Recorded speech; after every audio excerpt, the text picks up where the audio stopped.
میرے خیال میں ایک میجورٹی پاکستان کی جو ہے, بہت بڑی میجورٹی, اس سے کوئی مختلف بات سوچ رہے ہوں, اور یہ ہے کہ یہ جو سیاسی حکومت ہے اس کی ساکھ وہ نہیں ہے جو ہونی چاہیے, اس کا مینڈیٹ ویسا نہیں ہے جو اس کے اوپر سوالات اٹھ رہے ہیں, اور وہ اپنی پرفارمنس وہ نہیں کر پا رہی جو اس کو کرنی چاہیے. ایک اور وجہ ہوتی ہے گورنمنٹس کے استعفے دینے کی یا ان کو ارلی الیکشنز کال کرنے کی. فائنانس بل مثال کے طور پہ آپ بجٹ پیش کریں, آپ اپنے ایوان کا حمایت کھو دیں, ان چیزوں پہ بھی آپ اپنا ارلی الیکشن کال کر سکتے ہیں. تو میں مستفید سے زیادہ ہونا ایک ارلی الیکشن یا مڈ ٹرم الیکشن کی طرف جانا زیادہ مناسب اور بہتر سمجھتا ہوں. میرا خیال ہے کہ یہ اس کے اوپر زور ہونا چاہیے. مجھے یوں لگتا ہے کہ ہر الیکشن ایک نئے سیاسی دور اور ایک نئی امید کی بگننگ ہوتی ہے, ایک نیا پیغام لے کے آتا ہے. ہر الیکشن ایک نئی صبح ہوتی ہے. تو جب آپ پھنس چکے ہوں کسی ایسی جگہ کے اوپر کہ اب آپ کو سیاسی طور پر کوئی رستے نہیں مل رہے, کوئی سیاسی آپ کا سفر آگے نہیں بڑھ پا رہا, صرف آپ سے مراد یہ نہیں, آپ کا حکومت آپ کا ایک نیشنل لیول کے اوپر, قومی لیول کے اوپر سیاست آگے نہیں چل پا رہی ہے بلکہ کسی بند گلی میں جا کے رک گئی ہے, اس صورت میں پھر الیکشن میرے حساب سے تو جو پارلیمنٹری سسٹم کے اندر لازم ہو جاتے ہیں, اور وہی ایک رستہ ہے جو کہ ایک باوقار اور بہتر رستہ ہے کسی نظام کو آگے چلانے کے لیے. تو میرا خیال ہے کہ مولانا کی بات میں وزن بہت ہے. کب ہوگا یہ فیصلہ میں مولانا کے کہنے پہ نہیں کسی کو ایڈوائز کر سکتا. میں یہ کہہ سکتا ہوں کہ میرا خیال ہے اس حکومت کو خود سے فیصلہ کرنا ہے. میں نے پہلے بھی بہت دفعہ کہا ہے, دو چیزوں کے اوپر یہ حکومت مجھے شک پڑتا ہے, یا خود مجبور ہو کے حالات کے جبر کے نیچے اپنے ہتھیار پھینک دے گی, یا یہ کہے گی چھوڑ دے گی حکومت کو, یا یہ کہ جب ان کا اعتماد اپنے ساتھیوں کا اعتماد ختم ہو جائے گا, جو کہ آہستہ آہستہ مجھے لگتا ہے کہ شہباز شریف صاحب کے ساتھ ایک مسئلے دونوں طرف سے آ رہے ہیں. تو مجھے لگتا ہے ری الیکشن پاسبل ہے, لیکن مولانا کے کہنے پہ نہیں, اس حکومت کو خود سے اپنے طور پر ایک جمہوری قدم اٹھاتے ہوئے ارلی الیکشن یا مڈ ٹرم الیکشن کی طرف ضرور جانا چاہیے. صحیح ہے, ٹھیک ہے. ابصار صاحب آپ کی جانب باتیں ہیں, وہ مولانا کہہ رہے ہیں کہ جی یہ تو حکومت ہی نہیں ہے بلکہ کچھ لوگوں کو عہدے دے دی گئے ہیں اور وہ ان عہدوں کو, ان سیٹوں کو انجوائے کر رہے ہیں. کس حد تک جو ہے یہ دعویٰ مولانا کا درست ہے؟ دیکھیے, مولانا کی بات کو جھٹلایا نہیں جا سکتا. ساری باتیں جو انہوں نے کی ہے ان کو جھٹلانا مشکل ہے. مثلا یہ جو ابھی آپ نے بات کی ہے اس کی بات بھی, اور انہوں نے کہا ہے کہ اسٹیبلشمنٹ کی مرضی سے تو حکومتیں بننے کا تاثر نہیں ہونا چاہیے. یہ بات بھی ٹھیک ہے ان کی. اسٹیبلشمنٹ ایک پلیئر ہے, بہت سارے پلیئرز میں سے پوری دنیا میں اسٹیبلشمنٹ ہوتی ہے, لیکن اس اسٹیبلشمنٹ کا کچھ رول ہوتا ہے. وہ ڈومیننٹ رول نہیں ہوتا, اومنی پوٹنٹ رول نہیں ہوتا ان کا. اور ہمارے ہاں تو اومنی پوٹنٹ سے بھی شاید تھوڑا زیادہ ہی ہو گیا ہے. دوسرا انہوں نے کہا کہ پارلیمنٹ جو ہے وہ ماتحت ادارہ لگتی ہے. یہ بات بھی ٹھیک ہے, اس میں کوئی شک نہیں ہے. تو یہ باتیں ان کی ٹھیک ہیں. اور جو شہزاد چودھری صاحب نے کہا ہے کہ الیکشنز ہونا, مڈ ٹرم الیکشن ہونا, کوئی اس میں مذائقہ نہیں ہے, اور ہوتے ہیں تو نیا آغاز ہوتا ہے. یہ باتیں ساری میں ان سے ایگری کرتا ہوں. لیکن مسئلہ یہ ہے کہ اس وقت ہمارے ہاں پرابلم صرف یہ نہیں ہے کہ نئے الیکشن ہوں گے تو نیا آغاز ہو جائے گا. اس ملک میں نیا آغاز نہیں ہو سکتا جب تک یہ فیصلہ نہ ہو جائے کہ کیا اس ملک میں فیشزم کے راستے پہ چلنا ہے, جو کم از کم پی ٹی آئی کا ارادہ تو لگتا ہے, جو انہوں نے 3.5 سال حکومت کی ہے. اس سے پہلے جو انہوں نے اپوزیشن کی 3.5 سال حکومت کرنے کے بعد جب وہ ووٹ آف نو کانفیڈنس کے ذریعے باہر نکلے اقتدار سے, تو انہوں نے جس طرح ریئیکٹ کیا ہے اس سیاسی جماعت نے, پاکستان میں اور کسی سیاسی جماعت نے ایسے ریئیکٹ نہیں کیا کبھی بھی. تو اور جو ابھی ان کے ارادے ہیں مستقبل کے لیے, اس میں پہلے یہ فیصلہ کرنا پڑے گا, اور اس میں اصلاحات ہونی ہے, الیکشن ریفارمز ہونی ہے کہ نہیں ہونی. اس کے بغیر الیکشن آپ ایک دفعہ چھوڑ کے 10 دفعہ کرا لیں, پیسے آپ لگاتے رہیں, ضائع کرتے رہیں, نیا آغاز کوئی نہیں ہوگا. یہ لکھ لیں آپ میری بات. تو پہلے یہ فیصلہ کرنا پڑے گا کہ ہم نے فیشزم کو فروغ دینا ہے یا جمہوری رویوں کو فروغ دینا ہے. جو بھی شخص اقتدار میں آئے گا وہ کیا اپوزیشن کو رون دے گا, قتل کر دے گا, پھانسیوں پہ چڑھا دے گا, سارے پولیس والوں کو گردن سے پکڑ کے, جوڈیشری کو, فوج کو, یا وہ سب کو ساتھ لے کے اس ملک کو آگے لے کے چلے گا. تو یہ کلچر جو ہے نا, جو اس وقت اس ملک میں ہو چکا ہے, پولرائزیشن کا ہو چکا ہے, لوگوں کو جھوٹ بہتان لگانے کا, ان کو گالیاں دینے کا میڈیا پہ, اینکر پرسنز پہ, تو یہ جب آپ نے کلچر بنا دیا, اس میں آپ 10 دفعہ الیکشن کروا لیں, رویے نہیں بدلیں گے. رویے تب بدلیں گے جب ان چیزوں کے بارے میں ایک بنیادی فیصلہ ہوگا کہ جمہوری رویے اپنا کے انصاف سب کے لیے, جمہوریت سب کے لیے آگے چلیں گے, تو تبھی کوئی راستہ نکلے گا. اور میرا خیال ہے کہ معیشت کی یہ حالات اتنے برے ہیں اس وقت کہ 3 مہینوں بعد الیکشن نہیں ہو سکتے. یہ مولانا فضل الرحمان صاحب کو بھی پتہ ہے, وہ اس کے پردے میں کچھ اور چاہ رہے ہوں گے. علاج, الٹیمیٹ علاج جو ہے اس سارے بحران کو, وہ نئے انتخابات ہیں, لیکن وہ 3 مہینے میں نہیں ہو سکتے, 6 مہینے میں بھی شاید مشکل ہوں. 2-1 سال کا ایسا ٹائم پیریڈ ہے جس کے بعد نئے انتخابات کی طرف جایا جا سکتا ہے, جب معیشت اس حالت میں ہو کہ وہ مزید الیکشن کا بوجھ برداشت کر سکے, ایک اور الیکشن کا. تو لیٹس سی کیا ہوتا ہے. صحیح, ٹھیک ہے. زیغم صاحب آپ کی جانب آتی ہوں. اینٹی اسٹیبلشمنٹ بیانیہ, جیسا کہ ابھی اب سار صاحب بھی بات کر رہے تھے, مولانا ایک سینئر سیاست دان ہے, کافی تجربہ بھی رکھتے ہیں, تو کیا حقیقت پسندی پر مبنی باتیں کر رہے ہیں وہ؟ دیکھیں وہ کہہ کیا رہے ہیں. مولانا یہ کہہ رہے ہیں سیاسی جماعتوں سے کہ اس ہائیبرڈ سسٹم سے باہر نکلو. وہ مشورہ دے رہے ہیں پی ڈی ایم کی حکومت کو اور پی ڈی ایم کی پارٹیوں کو, جو تھوڑا عرصہ پہلے تک ان کے کولیگز تھے, ان کو کہہ رہے ہیں کہ تم اس ہائیبرڈ سسٹم کو چھوڑو جس میں تمہارے پاس کوئی اصل طاقت نہیں ہے, نئے الیکشن کال کرو اور ایک صحیح معنی میں ایک حقیقی جمہوریت, آئینی جمہوریت لاؤ. اب سوال یہ ہے کہ کیا ان کے جو سابقہ کولیگ ہیں پی ڈی ایم والے, جو اس وقت ہائیبرڈ سسٹم کا حصہ ہیں, ہائیبرڈ سسٹم کا چہرہ ہیں اور اس ہائیبرڈ سسٹم سے فائدہ اٹھا رہے ہیں اور بڑے خوش ہیں, تو کیا وہ سارے فائدے چھوڑ کر یہ چاہیں گے کہ وہ نقصان کے راستے پر جائیں, جہاں پہ ان کو ذاتی نقصان ہوگا, پارٹیوں کو تھوڑے وقت کے لیے نقصان ہوگا, پاکستان کے لیے یقیناً اچھا ہوگا. اس سے بڑھ کے بات کہ پی ٹی آئی جو ان کے پرانے مخالف تھے اور اس وقت جن کے ساتھ وہ دوستی لگا رہے ہیں, کیا وہ واقعی یہ چاہتی ہے کہ پاکستان میں 1 پیج ہائیبرڈ سسٹم نہ ہو اور حقیقی جمہوریت آئے؟ کیونکہ حقیقی جمہوریت کا جو پہلا مطلب ہے وہ تو یہ ہے کہ وہ مخالفوں کو اپنے مخالف سمجھیں, سیاسی مخالف سمجھیں, دشمن نہ سمجھیں, ان کے ساتھ بات کریں. اگر وہ اپوزیشن میں ہیں تو ان کو حکومت مانیں, اور اگر وہ حکومت میں ہوں تو اپوزیشن کے طور پہ ان کی قدر کریں. پی ٹی آئی سے بھی ہمیں اس طرح کا کوئی اشارہ نظر نہیں آتا. اور خود مولانا یہ بتائیں کہ اب تو حکومت سے باہر چلے گئے نا جی, پی ڈی ایم کی حکومت میں 1.5 سال تک وہ خود ہائیبرڈ سسٹم کا حصہ کیوں تھے؟ بالکل. جب ان کو حصہ مل رہا تھا تو کیا اس وقت ان کو نظر نہیں آ رہا تھا کہ آج جو اس وقت یہ سب اعتراضات کر رہے ہیں کہ اصل حکومت کوئی اور چلا رہا ہے؟ جب جو سول بندوبست ہے کے پی کا, خیبر پختونخوا کا, وہ ان کے حوالے کیا گیا تھا, ان کے سمدی گورنر تھے, اگرچہ گورنر تھے لیکن پوری حکومت وہاں وہ چلا رہے تھے پورا 1 سال جب الیکشن نہیں ہوئے وہاں, جبکہ وہاں ایک عبوری حکومت تھی. وہاں پہ وزیر اعلیٰ کا تو کوئی اختیار ہی نہیں تھا. کیا اس وقت انہیں خیال نہیں آیا کہ یہ غلط سیٹ اپ ہے؟ تو کیا مولانا کی نیت وہی ہے جو وہ کہہ رہے ہیں؟ مجھے تو اس بارے میں شک ہے. مولانا جو ہیں وہ ایک پریگمیٹک پالیٹکس کر رہے ہیں, اور انہیں پتا ہے, جو ہم سب کو پتا ہے, کہ اگر الیکشن ہو گئے تو مولانا کو کیا ملے گا؟ کیا مولانا جیت جائیں گے؟ کیا مولانا کو ابھی سے زیادہ سیٹیں مل جائیں گی؟ کیا ایسا کچھ لگتا ہے؟ اب مولانا کا جو ڈائلیما ہے وہ یہ ہے کہ وہ ووٹر جو انہوں نے 1987 سے سنبھال کر رکھے ہوئے تھے, جب ساری مذہبی جماعتوں کا کباڑا ہو گیا, انہوں نے اپنی جماعت کو برقرار رکھا. اب یہاں کے معاملہ پہنچا ہے کہ ان کے جو ووٹر تھے, ان کے بچے ان کے حلوے کی دیگ چھوڑ کر عمران خان کے برگر کھانے پہنچ گئے ہیں. صحیح.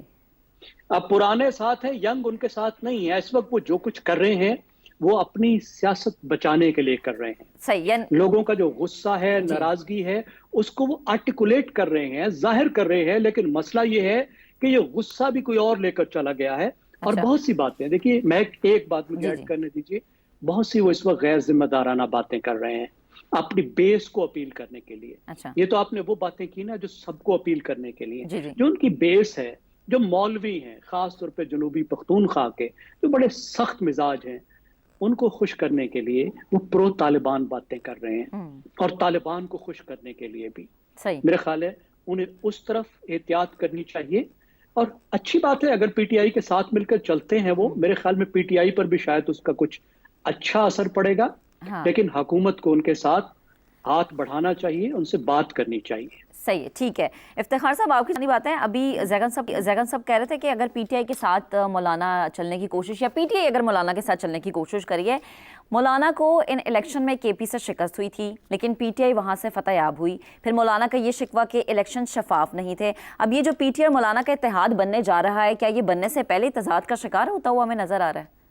پہلی بات ہے کہ یہ 3 مہینے کے بعد پاکستان میں جو نئے انتخابات کی بات ہو رہی ہے، یہ اصل کہانی کے پیچھے جانا پڑے گا. تھوڑی بہت امید شروع ہو رہی ہے کہ اقتصادی معاملات شاید بہتری کی طرف گامزن ہیں. اب 3 مہینے کے اندر ہی اگر ان کو احساس ہو گیا ہے کہ اسٹاک ایکسچینج اوپر جا رہی ہے، جو اشاریے ہیں وہ امپروو ہو رہے ہیں، تو انہیں خدشہ ہے کہ یہ اور بہتری آ سکتی ہے. اور اگر انہیں یہ خدشہ ہے کہ اقتصادی صورتحال اور بہتر ہو سکتی ہے، تو کیا وہ اس کو پسند نہیں کریں گے؟ اور اس وقت وہ نئے انتخابات کا راہ الاپ رہے ہیں جو بہت جلد ہے. اور میرے ایک دوست نے جس فاشسٹ رویے کی طرف ہماری توجہ دلوائی، وہ فاشسٹ رویہ وہی ہے. تو کیا اس ملک میں ایک ایسا الیکشن چاہ رہے ہیں 3 مہینے کے بعد مولانا صاحب، جس میں ایک طرف فاشسٹ رویہ ہو اور ایک طرف یہ جو ہائیبرڈ سسٹم ہو؟ یہ ہائیبرڈ سسٹم کو چھوڑ کون سکتا ہے؟ جو فاشسٹ رویے کا حامی ہے، کیا ہائیبرڈ نظام کو لانے والا پاکستان میں وہ نہیں ہے؟ اور کیا پھر خود میرے ایک دوست نے کہا کہ جو 1.5 سال حکومت چلی، اگر وہ بھی ہائیبرڈ نظام تھا تو کیا اس ہائیبرڈ نظام کا حصہ مولانا فضل الرحمان صاحب نہیں تھے؟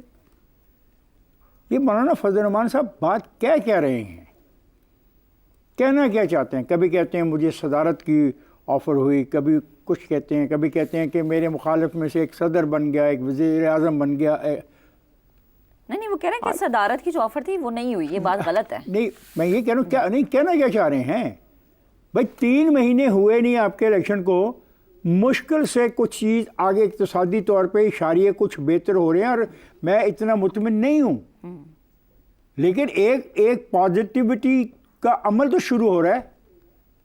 اس عمل سے ساتھ ہی آپ یہ مطالبہ کر دیں کہ کئی خرب روپیہ اور لگا دیا جائے اور آپ کو خوش کرنے کے لیے ایک الیکشن دے دیا جائے. اور یہ اس سوال کا پھر جواب کون دے گا کہ ہائیبرڈ نظام کو جو انٹروڈیوس کرا دیا گیا پاکستان کے معاملات میں، اس ہائیبرڈ نظام سے پیچھے ہٹنے کے لیے کون سی قانون سازی ہو رہی ہے یا کون سی قانون سازی کی ضرورت ہوگی؟ میرے ایک دوست نے کہا کہ ایک سرکاری محکمہ، جی، اس سرکاری محکمے کے طاقت کو کم کرنے کے لیے، اس سرکاری محکمے سے سپیس حاصل کرنے کے لیے کون کیا کر سکتا ہے؟ اور اس سرکاری محکمے کو سپیس کس نے دی؟ اس نے دی جو ایک فاشسٹ رویے کا اظہار کر چکے ہیں، اور وہ آج بھی کہتے ہیں کہ اگر ہم اقتدار میں آئے تو ہم ان پولیس افسران کو بھی نہیں چھوڑے تھے گے جنہوں نے ہمارے جلسے کے بارے میں یا جلوس کے بارے میں اپنی ذمہ داری کو نبھاتے ہوئے کوئی ایکشن لیا. تو ہم کیا کہہ رہے ہیں؟ مجھے تو یہ سمجھ نہیں آ رہی ہے کہ 3 مہینے میں ایسی کون سی بات ہو گئی ہے جس کے اوپر یہ انتخابی عمل چاہتے ہیں کہ انتخابی عمل. ہم یہ کہہ سکتے ہیں کہ کوئی ڈیل مانگی جا رہی ہے؟ کس قسم کی ڈیل مانگی جا رہی ہے اور کس سے ڈیل مانگی جا رہی ہے؟ دیکھیں، میں حیران ہوں کہ کیا میں کہوں کہ ابھی کہا گیا کسی اس پردے کے پیچھے کچھ اور ہے. میں نہیں مانتا. مجھے افسوس ہے کہ یہ جو کچھ کیا جا رہا ہے، لوگوں کو کنفیوز کیا جا رہا ہے، لوگوں کو ایک ایسی کنفیوژن کے شکار کیا جا رہا ہے جس کی پھر انتہا جو ہے نا، میں نے کل کے پروگرام میں کہا کہ پارلیمنٹ کی پھر بلڈنگ ہی رہ جائے گی. پارلیمنٹ کے بلڈنگ کے اندر پھر پارلیمنٹرین کے بجائے کوئی اور ہوگا، اگر آپ اس قسم کا ایک کھیل کھیلنا چاہ رہے ہیں. کیونکہ اس کھیل کا نتیجہ کچھ نظر نہیں آتا. 3 مہینے میں فنڈامنٹلی کیا چینج آ جائے گی ووٹر کی سوچ میں؟ اور جو ایک پارٹی تو کہتی ہے کہ سارا ووٹر ہی اس کے ساتھ ہے، تو باقی جو 10% ووٹر بقول ان کے رہ جائے گا، وہ پھر ایک طرف ہوگا. تو پھر جس کے پاس 90% ووٹر ہوگا تو اس کو تو پورا حق ہوگا وہ سیاہ کرے، وہ سفید کرے، وہ جس قسم کی قانون سازی کرے، وہ آئین کو مکمل طور پہ بدل دے. اور وہ کہتے ہیں ہم آئین کو بدلنا چاہتے ہیں، ہم سینٹ کے طریقہ انتخاب کو بدلنا چاہتے ہیں، وہ کہتے ہیں کہ ہم بیلاس پرائم منسٹر الیکٹ کرنا چاہتے ہیں. تو پھر آپ کیا چاہتے کیا ہیں؟ کس طرف آپ ہمیں لے جانا چاہتے ہیں؟ مجھے ان سوالات کا بھی جواب چاہیے. میں کہ جی انتخاب میں جانا چاہیے، یہ فکرہ بہت اچھا ہے، لیکن اس کے پھر نتائج اتنی جلدی نئے انتخابات کا مطالبہ کرنے کے، کیا 2 سال گزرنے کے بعد دیکھیں گے کہ کیا 2 سال میں ہم وہ اقتصادی صورتحال بہتر کرنے میں کامیاب ہوئے یا نہیں؟ پھر یہ سوال اٹھے گا کہ ہاں اب فیصلہ کیا جائے کہ کیا اس طرح چلنا ہے یا نئے انتخابات صحیح ہے. کے لیے ٹھیک ہے ہمارے پینل کا اس موقع پر آ گیا. اب یہ بریک لیتے ہیں. بریک سے جب واپس آئیں گے تو ایک ایسے صوبے کی بات کریں گے جہاں کے بڑے آپسی لڑائی میں مصروف ہے اور عوام مشکلات کا شکار ہے. بریک کے بعد stay with us. Welcome back. اب بات کریں گے خیبر پختونخوا کی. وزیر اعلیٰ خیبر پختونخوا علی امین گنڈاپور نے اپنے ایک ویڈیو پیغام کے ذریعے دھمکی دی ہے کہ صوبے میں غیر اعلانیہ لوڈ شیڈنگ کم نہ کی گئی تو وہ پشاور الیکٹرک سپلائی کمپنی کو ٹیک اوور کر لیں گے. وفاقی حکومت کو دھمکی دیتے ہوئے انہوں نے آج یعنی جمعرات تک گرڈ اسٹیشن کا کنٹرول خود سنبھالنے کا اعلان کر دیا ہے. واضح رہے کے پی کے کئی اضلاع میں بجلی لوڈ شیڈنگ کے خلاف بھرپور احتجاج کیا جا رہا ہے، جبکہ دوسری طرف ایک سیاسی معاملہ بھی ہے، یعنی کہ علی امین گنڈاپور کی سیاست جارحانہ ہی رہی ہے، مگر وزیر اعلیٰ بننے کے بعد یہ امید، یہ توقع کی جا رہی تھی کہ اب ان کی سیاست میں ایک ٹھہراؤ آ جائے گا. مگر وزیر اعلیٰ بننے کے باوجود علی امین گنڈاپور کی طرف سے اسلام آباد پر قبضے کی دھمکیوں سمیت کئی متنازع بیانات سامنے آئے ہیں. اس طرح کے پی حکومت کے مشیر اطلاعات بیرسٹر سیف نے اعلان کیا ہے کہ صوبائی کابینہ کے فیصلے کے بعد خیبر پختونخوا ہاؤس میں گورنر کے لیے مختص بلاک ختم کر دیا گیا ہے. گورنر کے پی کے فیصل کریم کنڈی اور وزیر اعلیٰ علی امین گنڈاپور کے درمیان گزشتہ کئی روز سے لفظی گولہ باری چل رہی ہے. چند روز پہلے وزیر اعلیٰ علی امین گنڈاپور نے کہا تھا کہ گورنر کی گاڑی کا تیل بھی ان کے بجٹ سے جاتا ہے، ان کی گاڑی کا تیل تک نہیں ہوگا. ایسا نہ ہو وہ گورنر ہاؤس کو عجائب گھر ڈکلیئر کر کے گورنر کو 2 کمروں کے گھر میں بھیج دیں. جس کے جواب میں گورنر فیصل کریم کنڈی نے یہ جواب دیا تھا کہ علی امین گنڈاپور نے گورنر ہاؤس پر چڑھ دوڑنے کی بات کی ہے.